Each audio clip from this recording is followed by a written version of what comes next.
Podcast VL.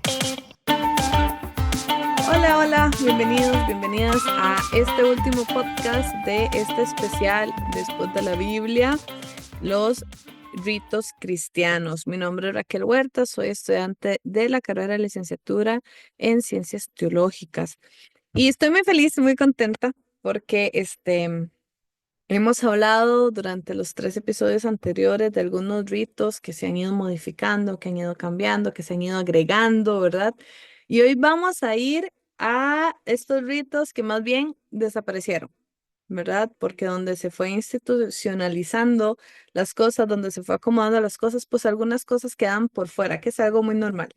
Y para eso vamos a hablar con el profesor Ángelo Cardita. Se me olvida ese acento, Cardita. Él es profesor titular de Teología Litúrgica y Sacramental en la Universidad de Laval en Quebec. Esto queda en Canadá. Es doctor en Teología Sistemática y, por supuesto, tiene una especialidad en liturgia. Profesor, bienvenido una vez más. Muchas gracias por acompañarnos. Gracias a ti. Aquí estamos. Sí, bueno, muy feliz de que lleguemos a este último podcast porque hemos aprendido muchísimo, hemos contado muchas historias, hemos relacionado mucho estos ritos con la vida real, pero hoy vamos a hablar de esto que desaparece. Y uno dice, qué raro, porque como hablábamos ahora, ¿verdad? Uno se espera que el cristianismo sea más bien como, bueno, muchas personas creen que es como lo que estuvo al principio, es lo mismo que estamos haciendo hoy en día. Y no, porque hemos ido sumando y sumando y sumando y sumando cosas y acomodando y la cultura impregna y agrega cosas, pero no nos damos cuenta que al hacer eso hay cosas que no quedan, que quedan por fuera. Y son estos ritos, ¿verdad? Tenemos varios, no sé si empezamos de una vez, por el lavado de pies, ¿qué le parece? Porque a mí me hablan, como hace poco pasó Semana Santa, yo recuerdo que el Jueves Santo se celebraba el lavado de pies. Entonces, Sí, ¿qué es lo que se pierde? bueno, no, seguramente no estamos hablando del lavado de pies que se realiza todavía el Jueves Santo, ah, pero lo que tenemos es, yo diría, una versión en lo que respecta a Jueves Santos y al lavado de pies. Es una versión un poco estilizada del rito. Entonces, lo que se perdió, de hecho, fue que este rito era realizado también en otros contextos y otros días. Por ejemplo, en un contexto monástico, la regla benedictina habla de este rito en un contexto cuando llega un peregrino, un huésped al monasterio y se quiere quedar. Entonces, hay la descripción de un rito, el cual no sé, aquí hay una otra cuestión, no sé hasta qué punto la descripción del rito que encontramos en ese texto corresponde a una realidad histórica, o sea, es que el rito de hecho era hecho de esa forma.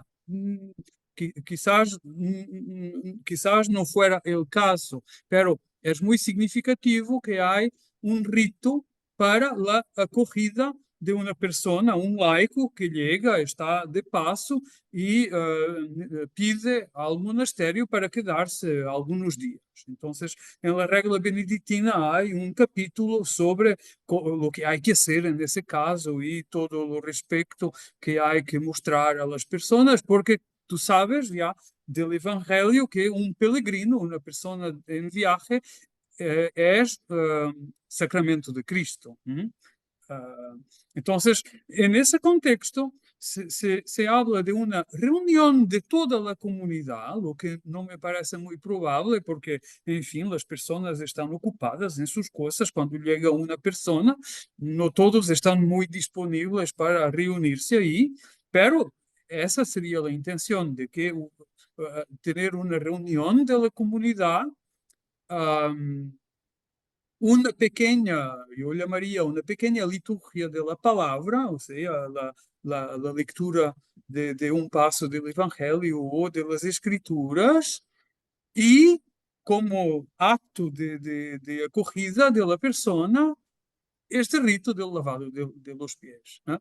El cual no es solo un rito, porque de hecho, como podemos imaginar, las personas después de días de jornadas de camino necesitan de hecho Lavarse los pies. de momentos de Sí. higiene. Eso es. Es que iba Pero a ser, perdón, profe, iba a hacerle casualmente esa pregunta, porque uno piensa en lavado de pies y lo primero que piensa es Jesús lavándole los pies a sus discípulos, ¿verdad? Pero era una tradición, no era un rito religioso, era algo doméstico. O sea, usted venía, andaba en sandalias en un lugar desértico, con mucha arena, con mucho polvo. Entonces usted llegaba al lugar y sus pies estaban muy sucios. Entonces siempre había una mujer que le lavaba a usted los pies para que pudiera entrar en la casa y se sintiera más cómodo. Se lo lavaba al dueño de la casa y también a todas las personas invitadas que iban entrando. O sea, era algo doméstico, claro, cotidiano. y responde a una necesidad. ¿M? Y de hecho, en los evangelios tenemos un testimonio indirecto de esa realidad cuando Jesús es invitado a la casa de un señor importante y después le llega la mujer con el perfume Mm. y echa el perfume sobre los pies, y entonces los demás que están en la casa dicen, pero ¿cómo es que él se deja que esa mujer haga eso? Y él responde, pues yo llegué y tú no tenías agua para lavarme los pies. Ella, sin embargo, me ha echado perfume sobre los pies. Es una referencia precisamente a ese rito de un rito de acogida. Ahí está, un rito de acogida. Y cuando agarra este sentido religioso, cuando Jesús le lava los pies a sus discípulos y luego se lee esto como algo que se debe hacer dentro de alguna liturgia. Perdón, no he comprendido bien la cuestión. Cuando, o sea, ¿cuándo pasa a ser un rito doméstico porque no tiene ningún sentido religioso? ¿Cuándo pasa a ser un rito religioso? Ah, bueno, eso es muy interesante. Ah, hemos de pensar que las comunidades cristianas primitivas tenían un poco una idea, se pensaban a sí mismos un poco como un entorno familiar. Entonces, si tenemos esa concepción, es muy natural que en esa nueva familia dejemos entrar ritos que caracterizan la vida, una vida de familiar. ¿Eh? Entonces, quizás sea el caso. Entonces, como tú sabes, eso lo tenemos en el Evangelio de Juan. Ujú. Nosotros solemos pensar a la cosa como está escrito en el Evangelio de Juan, por tanto, está mandado que, o está establecido que, por Jesucristo, pero de hecho, cuando encontramos eso en el texto, significa que la comunidad o las comunidades a las cuales Juan, el autor del Evangelio, escribe, para las cuales el autor escribe, significa que muy posiblemente ese sería uno de los ritos de la comunidad, que estaba vivo en la comunidad. Entonces, eso entra en el texto evangélico, naturalmente, con un mensaje sobre Cristo, pero también con un mensaje sobre la forma como debe ser el comportamiento entre hermanos. Entonces tenemos eso. Yo hice esto. Es muy interesante porque aquí no tenemos rito de la cena. En el Evangelio de Juan tenemos el rito del lavado de los pies, con un mandato de hacer aquello como imitación del mismo Cristo. Se puede hacer un paralelo entre el lavado de los pies y la Eucaristía. Es casi como en la comunidad, en las comunidades de Juan, el rito eucarístico es este y no el rito con el pan y el vino.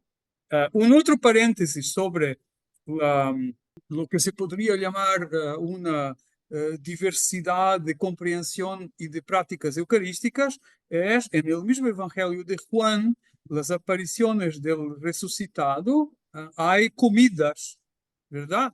Pero no se come pan y vino, se come pan con pescado. ¿Mm? Entonces, ¿qué es lo que está diciendo? Que pouco importa o tipo de alimento ou que em algumas comunidades o sacramento tendría elementos diferentes. No sé. ¿Mm? Una vez participé aquí en una comunión, pero se hizo muy latino tradicional. Entonces, en lugar de pan, comimos tortilla y en lugar de vino comimos chicha, que es maíz fermentado, o bebimos, perdón, chicha. Entonces, es una de las Eucaristías que más he disfrutado porque me llegó mucho, porque a veces el pan, bueno, el pan no tanto, pero el vino por lo menos para mí era muy ajeno. En cambio, esta tortilla y esta chicha la sentí muy propia mía, de mi tierra, de mi región. Entonces, ese acto, tan solo ese acto hizo que esa Eucaristía me recordara mucho, o sea, me llegara mucho. Interessante, interessante. Eu não sei qual seria a reação de Lutero, pero sí, pero en la Iglesia Católica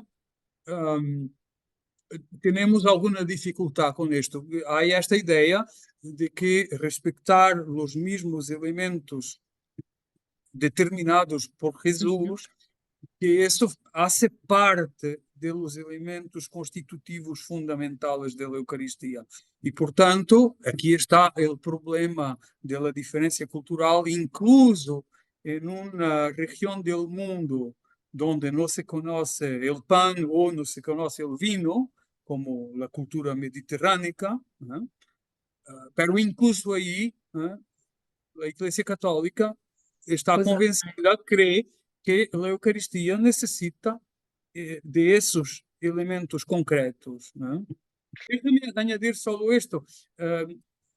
Existe la reflexión sobre la diferencia cultural en la Iglesia Católica. O sea, hay la conciencia de que hay como un, un hiatus, alguna cosa diferente que nos separa, incluso desde el punto de vista del contexto y de la cultura. Pero solo en algunos casos eso no es suficientemente fuerte para que se rompa una regla, digamos así, una regla, en este caso una regla ritual, claramente. ya que estamos hablando de la comunión, voy a saltarme unos puntitos porque usted me había contado que antes existía una comunión diferente, una comunión privada. Entonces, ya que estamos ahí, ¿por qué no nos cuenta eso? Porque eso sí yo no sabía que existía y me llamó demasiado la atención. Entonces, ¿por qué no nos cuenta qué es esta parte de la comunión privada? Bueno, eso es uno de los ritos perdidos en ese sentido de que había una relación más, am, yo no diría privada, pero digamos una relación más personal y cotidiana con el sacramento, en el sentido en que las personas participaban en la comunidad en el domingo, ¿m? Y después tenían la posibilidad de llevarse a casa un trozo del pan consagrado y durante la semana, no sé, quizá en ayuno, creo que sería esa la regla, en ayuno, o sea, antes de empezar la jornada, antes de comer la comida Ah, el para, desayuno. entonces la persona hacía la comunión. Entonces, eso con todo el desarrollo disciplinar, institucional, y incluso puedes imaginar que esto se queda una situación difícil de controlar, ¿no? Entonces, quizás a lo largo mientras hubo esta experiencia, también hubo muchas, no sé, abusos, exageraciones, cosas no tan claras en la forma de utilizar en la forma doméstica de utilizar el sacramento. Claro. Bueno, movámonos a otro, que es el beso fraternal. Creo que sí, no sé si estoy equivocada, pero yo había escuchado algo así como el ósculo santo, o un término similar, no sé si lo dije bien o no, pero es como el beso que da un maestro a sus discípulos, algo así es. No es tanto el beso de un maestro a sus discípulos, es como, esto lo tenemos testimoniado en alguna carta de Pablo, donde al inicio, en el contexto del saludo, y en ese contexto siempre tiene una pequeña bendición, o sea, un saludo, hace referencia a la gracia de Dios y a la venida de Jesucristo o algo así. Por veces hay también la referencia a un saludo, o sea, a la referencia a un saludo entre las personas que están reunidas para, en ese caso, para escuchar la lectura de la carta que han recibido. O sea, la carta hace referencia a eso, saludando a las personas, les invita también a saludarse entre sí con un beso, un ósculo de paz, como has dicho.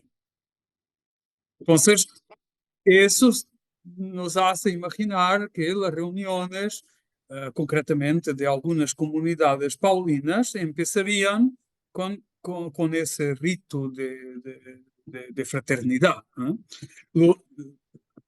Nosotros tenemos todavía un rito de fraternidad, una señal de fraternidad. Por ejemplo, nosotros en la liturgia católica, que es hecho antes de ir tomar la comunión, ¿no?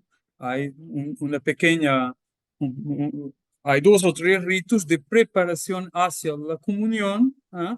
El Padre Nuestro, la fracción del pan con el Cordero de Dios que sacas el pecado del mundo, que es una plegaria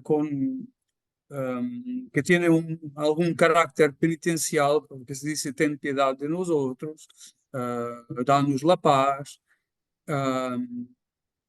Y, Y luego viene la paz.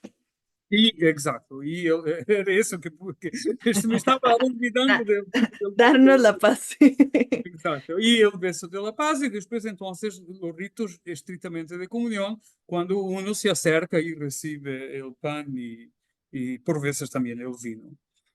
Que debo admitir que ese momento de dar la paz a mí me encanta. No sé, para mí tiene un significado muy bonito.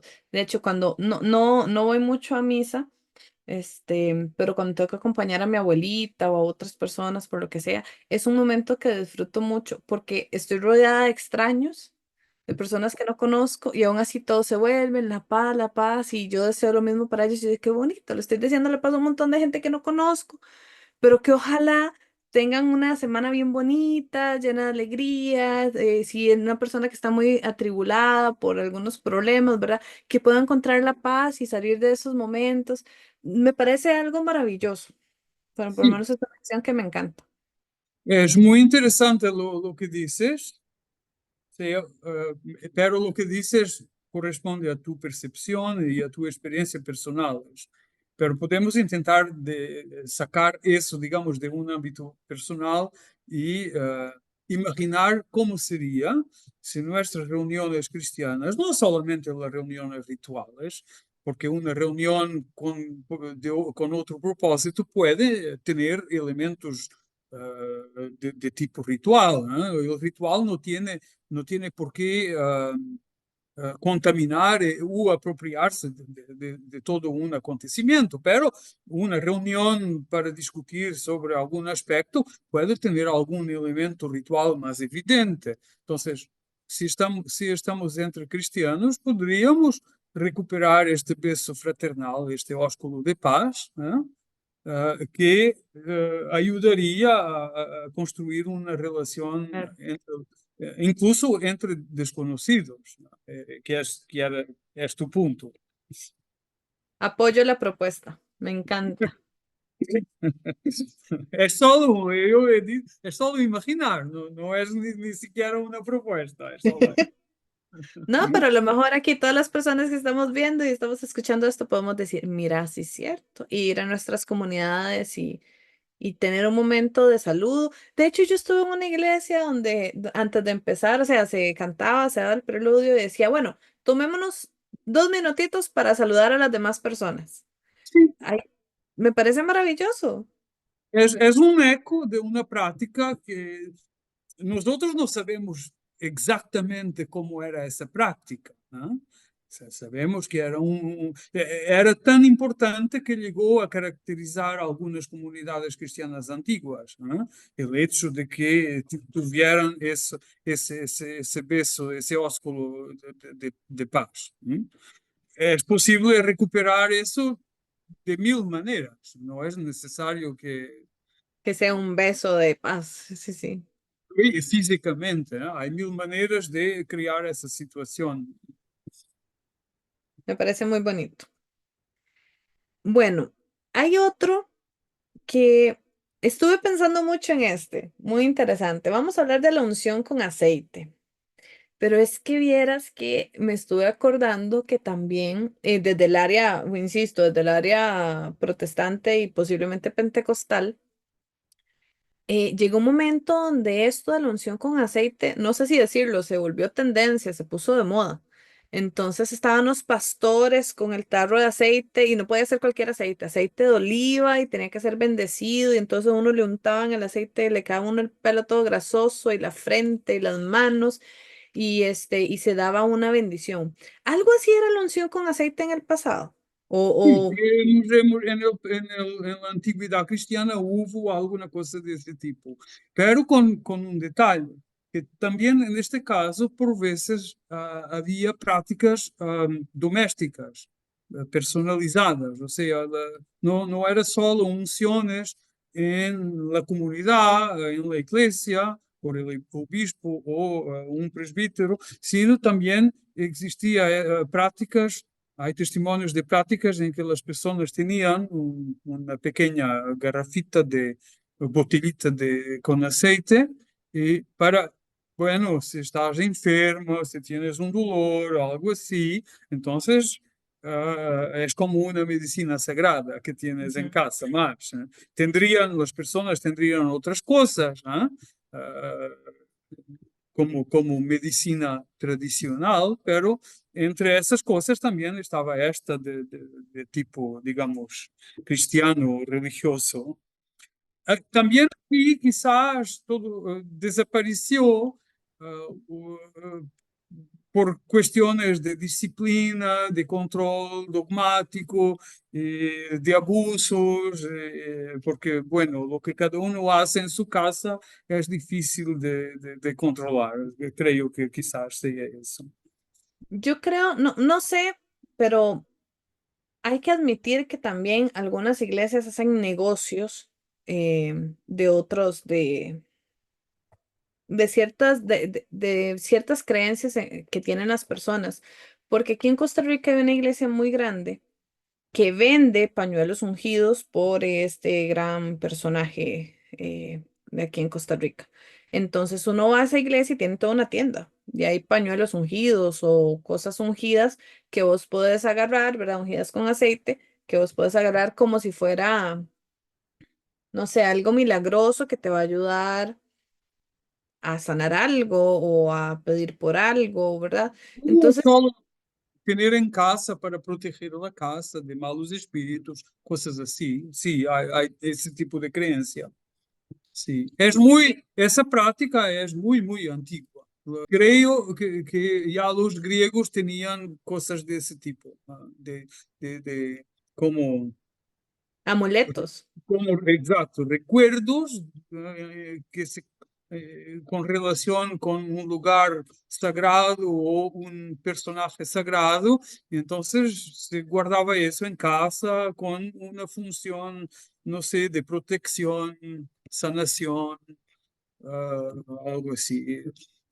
Hoy, si quieres, si me permites que añada, nosotros no tenemos ya ese tipo, y existe eso, existe ese tipo de creencia, pero las personas que, digamos, am, con una determinada cultura y todo eso, que no tienen ese tipo de creencia un poco supersticiosa, pero tenemos todas una ideología sobre el bienestar y la forma de organizar las cosas en casa que crea una determinada armonía que no es solo armonía espacial, sino también espiritual. O sea, hay algo de muy semejante en todo eso. Bueno, pasemos al siguiente. Hemos hablado de este, pero no de esa forma. Vamos a hablar de la confesión, pero antes existía la confesión entre hermanos. O sea, entre hermanos entre yo y otra persona, ¿verdad? Ya no esta confesión de mis pecados hacia, como mencionamos ahora, hacia un sacerdote o hacia una persona de la iglesia, sino a otro, no sé si decirlo, a otro igual a mí o... Sí, sí. ¿Y cómo funcionaba? ¿Qué era? Bueno, creio duas coisas. É uma prática de em los contextos monásticos seria uma prática, já eu havia comentado el outro dia, los monastérios, uma ideia fundamental de los monastérios é a ideia de penitência, de toda uma vida de penitência, não é? Porque o pecado é uma dimensão que está presente en el mundo, en nuestra existência. Então, essa é uma das intuições de base de los monastérios. Entonces, en ese contexto, no es extraño que se desarrollen prácticas de confesión de los pecados que no son confesiones, digamos, públicas ante la comunidad, ni sacramentales en el sentido de un pecado que es considerado grave y que rompe, digamos, con la dinámica y la comunión, sino é mais bem como um tipo de trabalho interior, de conhecimento interior, é quase como um conselho, en el contexto de um conselho, de uma conversação espiritual, donde uno confessa a um discípulo, confessa a seu maestro seus pecados. E o propósito não é de fazer-se perdonar, sino de llegar a um maior conhecimento de si mesmo e também permitir ao maestro de dar conselhos e ajudar-lhe em seu crescimento. É algo assim. Há um outro aspecto que é em situações donde claramente no tenemos el lujo de encontrar un sacerdote y hacer todo el rito y pedir perdón por nuestros pecados. El contexto más clásico donde se cometen muchos pecados y los sacerdotes no son muy disponibles, es un contexto de una guerra, de una batalla. Entonces ahí había, se conoce esa práctica de la confesión de los pecados entre hermanos, porque incluso en peligro de vida de la persona que confiesa sus pecados. A mí algo que me encanta de la confesión son dos cosas. Primero, que es muy liberadora. O sea, cuando uno confiesa algo que lo está atormentando, que se siente mal por ello y lo confiesa, libera mucho a nivel psicológico, incluso físico. Es muy liberador. Pero otra cosa que me gusta del hecho de poder confesarle a otra persona, es que ayuda a que uno luche más contra esto que no le gusta. Qué sé yo, que si voy a poner un ejemplo muy absurdo, digamos, pero digamos que a mí me mandaron a no consumir azúcar porque estoy enferma, me hace daño, lo que sea. Y yo vengo y sigo consumiendo azúcar. Y entonces voy donde otra persona y le digo, o sea, lo confieso porque me lo como a escondidas, aunque sé que no me lo tengo que comer. Pero yo le confieso, es que estoy comiendo azúcar y no puedo parar. Entonces, lo liberador primero que es el poder reconocerlo, que hay un efecto también de estoy reconociendo que hay algo mal. Entonces, estoy reconociendo esto Y al decírselo a otra persona, no solo me ayuda a que la próxima vez tenga un poquitito más de fuerzas a no hacerlo, sino que también encuentro, o debería, ¿verdad? Encontrar en esta otra persona un apoyo para que no lo vuelva a cometer. Para mí es eso lo bonito de la confesión, el poder que tiene sobre uno mismo y el como, no sé, la fuerza extra que te da para poder detener lo que estás haciendo que te está haciendo daño.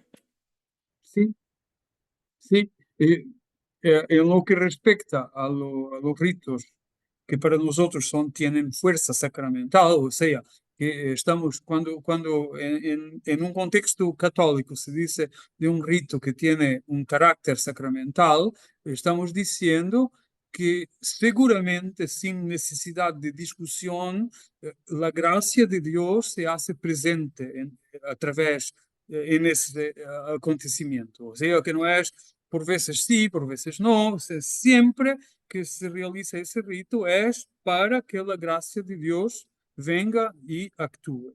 Es eso lo que se quiere decir. Entonces, para nosotros, la confesión tiene ese carácter, ¿no? Entonces, pero su fuerza, como tú misma has dicho, su fuerza no es que, bueno, he confesado mi pecado y ahora me viene aquí como un baño de gracia. No, la gracia está actuando en la confesión oral. O sea que esa fuerza de liberación no es solo psicológica, sino también de alguna forma espiritual. Es lo que se dice en un contexto católico, considerando la confesión como un sacramento. Es eso lo que Ujú. estamos diciendo. Bueno, llegamos al último rito. Yo no sé si esto es rito exactamente, pero llegamos a la última parte y es la que quiero que hablemos, porque me gusta mucho. Y es que vamos a hablar de la mujer y la participación de la mujer en los diferentes ministerios.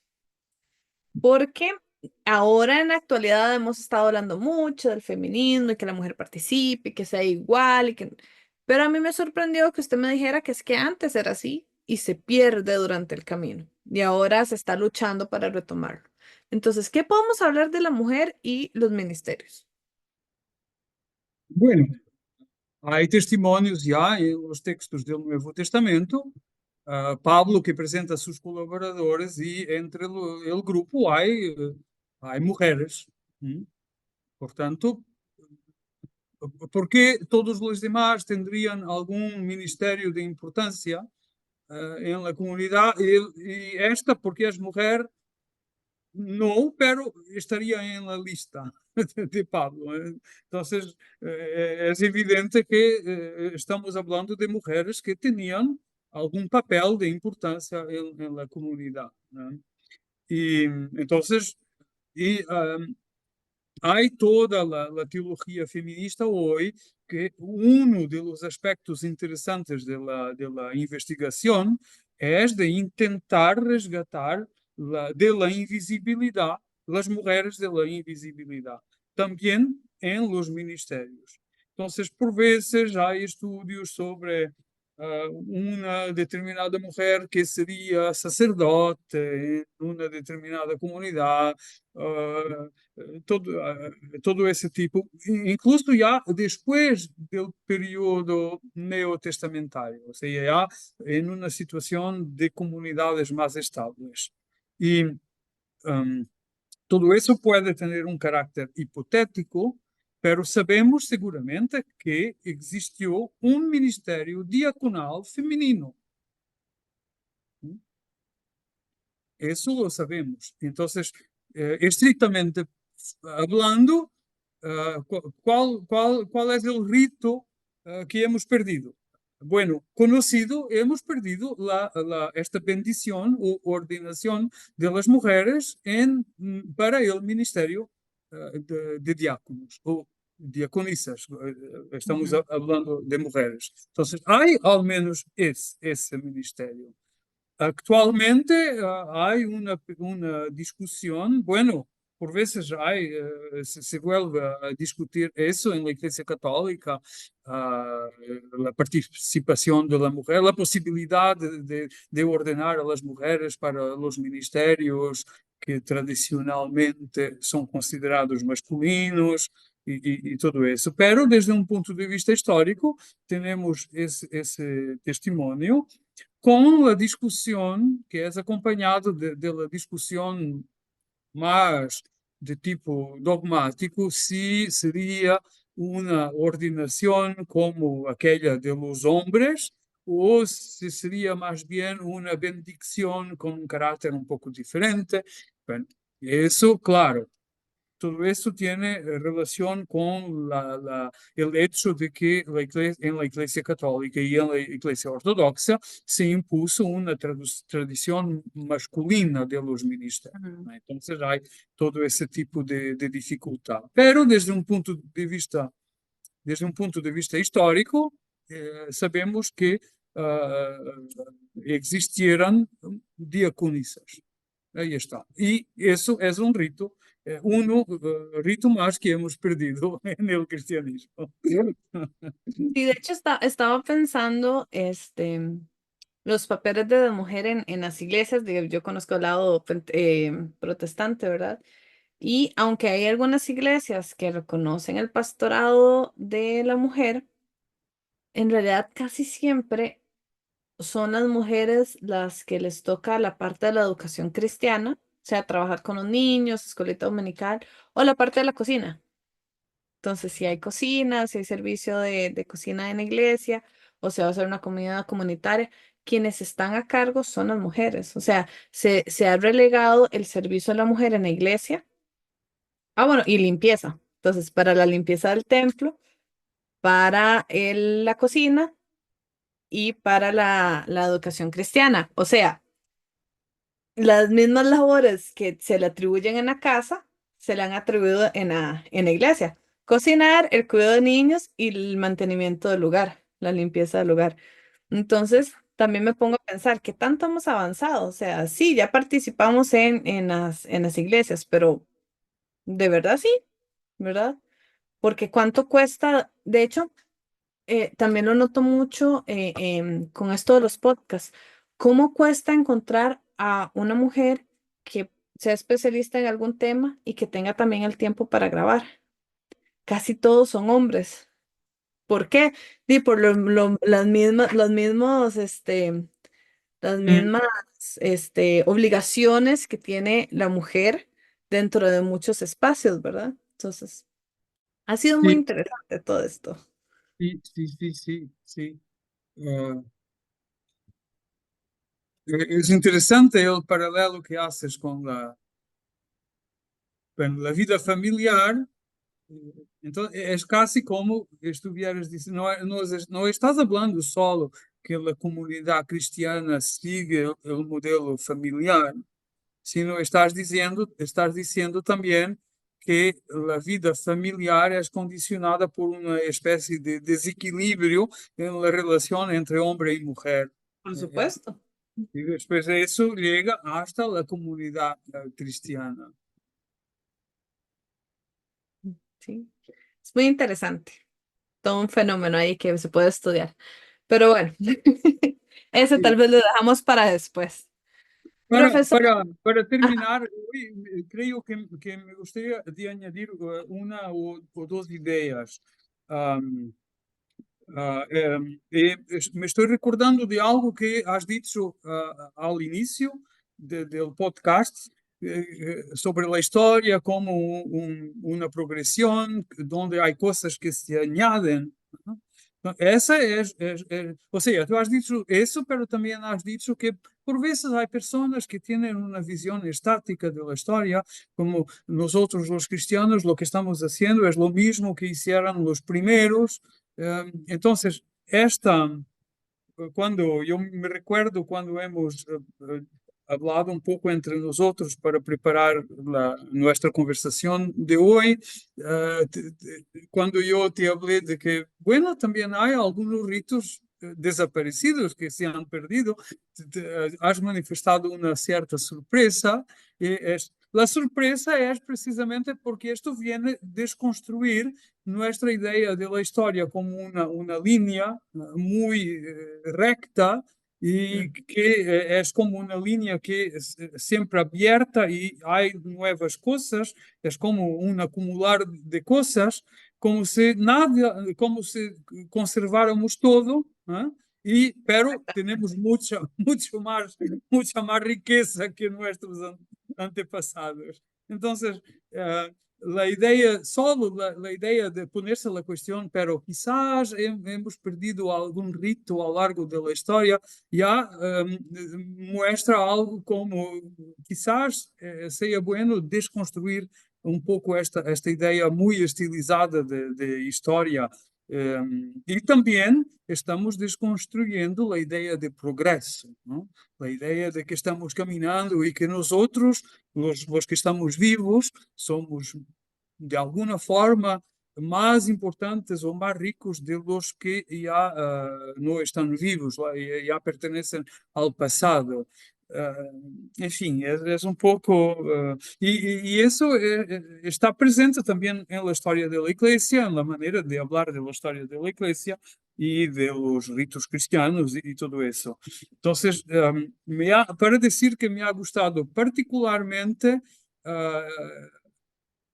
hacer este pequeño trabajo de recuerdo de los ritos que ya existieron o dimensiones de ritos que existieron en el pasado y que nosotros no tenemos. Algunas son interesantes y se pueden recuperar, otras quizás no. En fin, quizás sea interesante recuperar el diaconado de las mujeres, pero não seria tão interessante recuperar a unção privada com aceite em casa.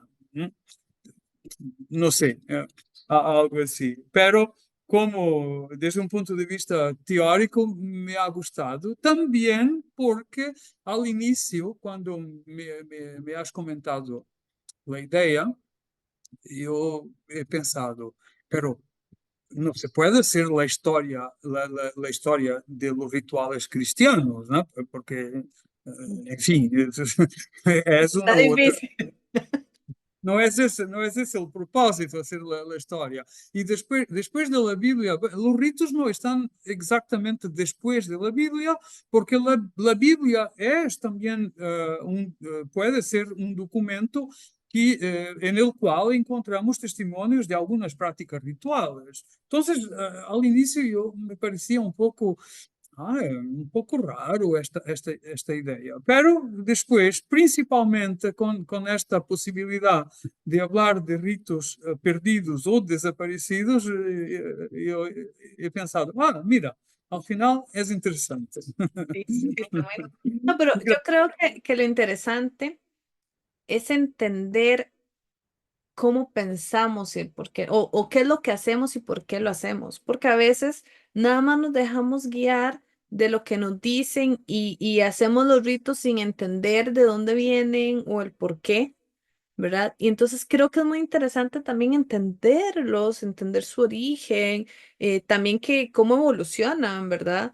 De hecho, no lo hablamos aquí, pero la misma Santa Cena tiene una evolución dentro del texto bíblico. Antes no era pan y vino, era una cena grande y casualmente por eso, por toda la desigualdad que se daba, entonces se resume o se pasa a un pedacito de pan y un traguito de vino.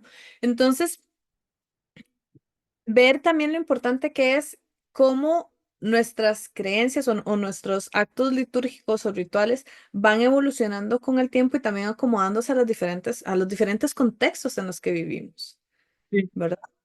Porque igual tener una liturgia acá en Latinoamérica no es lo mismo que tener una en Europa o en Asia o incluso en África, ¿verdad? La cultura impregna completamente eso, incluso las creencias también. Pero eso también es tema para otro podcast. sí, exato. Profesor, ¿cómo me he divertido grabando estos podcasts? ¿Cómo he aprendido? ¿Qué montón de historias se me vinieron a la cabeza? No conté todas, pero por lo menos una. Y de verdad estoy sumamente agradecido. Sí. Muchísimas gracias por el montón de tiempo que sacó para poder hacer estos diferentes podcasts y mostrarnos también un poquito del pasado, del medio y del presente.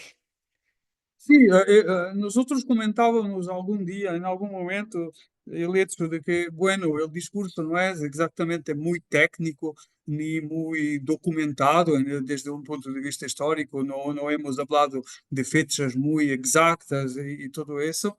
ah, no creo que fuera el propósito, pero la, la- la perspectiva general, sobre todo, creo que también era eso que quería decir antes, sobre todo la perspectiva de que hay ritos que hemos perdido o dimensiones, aspectos de ritos que hemos perdido a lo largo de la historia. Ese es un punto de vista muy interesante.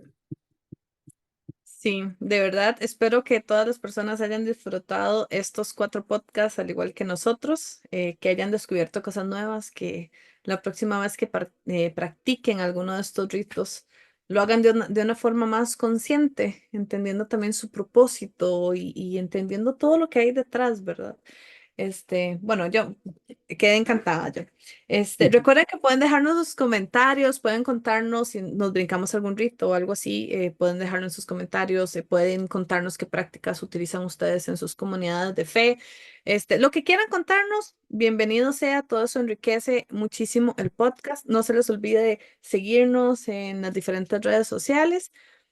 Y nos vemos en una próxima. Tenemos podcasts muy interesantes donde vamos a seguir con este ciclo de qué pasa después de la Biblia, ¿verdad? ¿Qué sucede? Y entonces vamos a ir a hablar de algunos aspectos históricos que marcaron muchísimo la historia del cristianismo. Entonces nos vemos en una próxima. Profesor Ángelo, tiene todo el espacio para despedirse de las personas que nos están viendo y escuchando. No sé, Raquel, pero no quisiera destruir toda la dinámica, pero vamos a despedirnos. Pero ahora, al final, me acordé de un otro rito que ya no existe. Ay, Bueno, sí, qué bueno. A ver, ese no lo teníamos planeado. no es que sea muy importante, creo que por eso desapareció, pero bueno, en fin, tenía su importancia, que es la circuncisión. Ay, vieras que yo lo pensé al inicio, pero yo dije, no, tal vez no es un rito y no lo pregunté. Sí, no, es un rito tan importante que era un rito de la identidad judía y después nosotros los cristianos teníamos el bautismo. Entonces el peligro es de pensar que simplemente hemos empezado con el bautismo y ya no teníamos nada de la circuncisión. Entonces, eso históricamente no es cierto porque en algunas comunidades cristianas en el Medio Oriente hasta hoy se practica la circuncisión. O sea, por ahí sigue. Exacto. Sí, de hecho, sí lo pensé, pero yo dije, no, es judío, no va a entrar entre estos. Ve, lo hubiera preguntado. Pero es Sí. muy, la circuncisión para mí es muy interesante porque muestra uno de los primeros conflictos, por lo menos registrados, entre estos discípulos que estaban predicando, ¿verdad? Entonces viene Pablo y dice que no es necesario, el otro viene y dice que Sí, sí, sí, sí, ¿verdad? sí, Entonces sí, sí, está ese sí, conflicto ahí.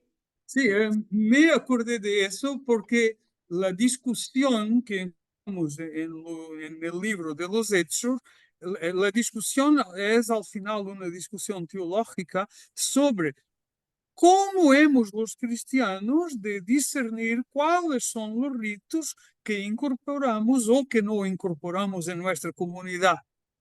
¿Mm? Ah, Eh, qué Eh, interesante.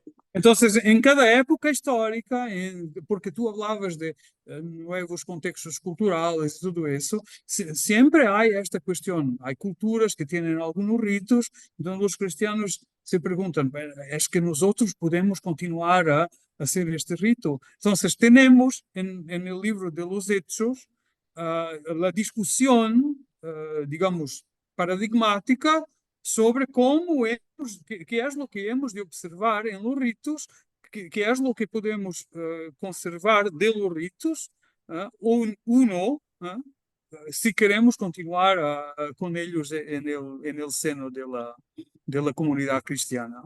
Con la posibilidad, es esto que me parece también muy interesante, con la posibilidad de decir, bueno, un grupo puede continuar a hacer este tipo de rito, otro grupo, por alguna razón, no es necesario que lo haga. Y sin embargo, los dos grupos están en comunión y forman la misma comunidad. Ahí es donde yo digo que nunca existió un cristianismo, existieron varios cristianismos y siguen existiendo varios cristianismos, porque tienen que adaptarse también a los contextos.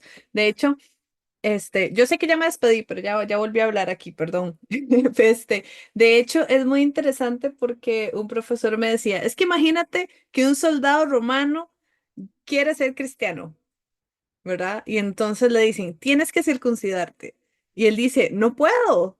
Mínimo son 2 días de recuperación. ¿Y qué pasa si tengo que salir a la guerra? Y si me llama mi jefe mañana, y, ¿verdad? Entonces, habían personas que abrazaban las creencias de los primeros cristianos, pero no podían cumplir por las diferentes circunstancias estas ritualidades o estos, bueno, sí, estas costumbres, ¿verdad? Entonces es muy interesante cómo se va desarrollando y se va adaptando. Sí, sí. Bueno, al final hemos añadido una cosa nueva y creo que la idea fundamental es que encontramos ahí en esa discusión como una discusión teológica, ah, el modelo para discutir de los ritos en el cristianismo está ahí en esa discusión sobre la circuncisión. Ah, bueno, Sí. es Bueno, también una buena conclusión. Ahí está. profesor, de verdad, muchas gracias. Ahora sí le regalo un minutito para que se despida de las personas Y que nos bueno, escuchan. perdón porque el despido fue un recuerdo de un lapsus, pero ahora sí, muchas gracias por esta oportunidad y espero que tengamos la posibilidad de hacer otras cosas conjuntamente. Yo encantada. No, y desde la UVL, muchísimas gracias siempre por estar ahí, por apoyarnos, ¿verdad? Y por creer también en este sueño, en este podcast. Gracias a todas las personas que nos están viendo, nos están escuchando. Recuerden que si comparten, que si hablan con las personas de este proyecto, pues nos ayudan a llegar a más personas y nos ayudan a hacer más episodios. Si ustedes tienen ideas de algo que quieran grabar, pueden dejarlo en la cajita de comentarios. Y recuerden también que tenemos cursos libres en la universidad. Si quieren información, nos ponen un comentario. Con mucho gusto les mandamos toda la información. Son sumamente económicos, son en línea y en habla hispana. Entonces, todas las personas que hablen español y quieran aprender un poquitito más desde otras perspectivas, bueno, ahí nos comentan y les mandamos la información. Muchas gracias, nos vemos. En los podcasts que siguen, dentro de 2 semanas tendremos más noticias. Nos vemos. Chao.